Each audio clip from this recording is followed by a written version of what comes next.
إنه هابينكي مغربكي مركو ساس مقدشو إمادين إن جومو يسوى عموتو وسوق بصدي إس أرقني نين ولالكي ساسيدو عسومي لها مقالديس لغو إمادانا وانو عسومي الجومة مفهميسين كدب أساق إيا قدر وحي دحمري أنيقا موغي كو جومو سيدك دقا وحا عاركي نيروبي تقي لايف سوق غلاي هاللي جومو مركاس مقعنا قدر سوق قادين مقع لي عاتنا سوق قادين كسو قبقبي هذا الكيسي وحسوستا نيروبي واتن وان جوغا وان دح فديا أنا الإيمان دونا أولا وايا الحق هسا شكي كقادة وحاسي هذا لك مقدر بو كسو علا مساعدوك كسو علا ولكن أديك وناك بأوصا ميسي وانا سودو ويسي وانا قرحيسي واتريب كوري هالك هسا أوغا بحنو سودو هذا مدان عصوبة روا مركينا كهالله مدان عصوبة كهالله وحي تاي rag badan oo waaweyn ee social media ku jira oo intaas oo sano ku jiray oo waliba qabiilo u badan ayaa ka hadlay siiba nin la dhaho Kayso saaxiib waxa ku leeyahay soo dhaw adig laftigaaga Kayso liicata dawlad maaha ko maxkamad ma fadhiyo labo ma fahanti Juma inuu Muqdisho imaado horta hadeertan just now Muqdisho inuu imaaday ma ogeen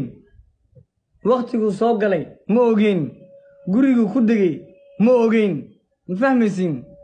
anigu hurdaal soo wacay waxaan soo waceen dhalinyarada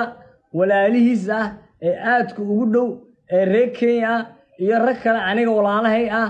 oo waliba habar gidira waxa ay ka qarinayaan malahan oo koor wada saaran oo aad u badan yar walaalkiisa oo liiyo tilmaamay America inuu joogo ee aadna walaal u yihiin aydin dhameeyo ay soo qaban doonaa aydin dhameeyo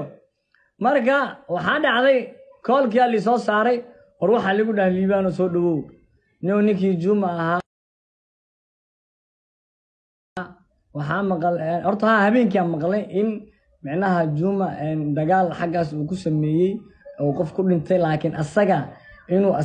dilka u geystay aniga ma ogi inuu qof kale uu dilayna ma ogi asaga inuu naf gooyana ma ogi markaasi arinta xaqaas ay marayso laakiin magaalada aan ka maqlay habeenkii ninkii Juma ahaa ba macnaha dil soo geestayo Muqdisho imaaday oo wala lacyahay hadana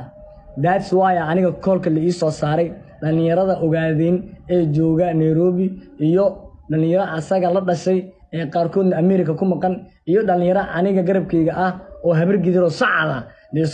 waxba iskuma qarinayna Soomaa koolka li soo saaray waa la wada hadlay nimayo waxaan dhahay hadii saas jirto oo Jumana Muqdisho uu joogo oo idinkana aan la adihiin anigana uusan ii soo sheegin oo uusan ii soo wicin waxaan dhahay ariga waa arin waaweyn maxaa maqaseen baa ku yiri markii idinka waxaan maqalnaa in guriga qadarkii uu joogay ciidamo u soo daateen ragaana watay liima sheegin in dawlad wadatay liima sheegin in Muqdisho macnaha rag kale cusub ee dadka afduubtay inay ka soo baxeen Muqdisho waa caasimad liskuma afduubto awood uma lahan in qof macnaha aan gurigiisa in loogu tago laga wato cid awood u leh ma jirto Muqdisho waa la yaqaana amniga Muqdisho hadeertaan soo noqdo waad aragteen amniga Muqdisho hadda aad u adkaaday caasimada amnigeeda aad u adkaaday tii aniga igu soo dhacdan afduum waan idin xaqiijiyay afayeenka booliska hortiisa ba ka soo muuqdaba Soomaha laakiinse waxaan rabaa inaan idin sheego marka koolka saarnaa waan yaabay markii la ii sheegay ninkii Juma ahaa inuu Muqdisho joogo oo gurigii qadar rag ay kala baxeen oo la lacyahay meel allaala iyo meel loola carar iyo meel la geystay okay si loo wada hadlayay yar kamid aha dhalinyarada markaasi anaga groupkana la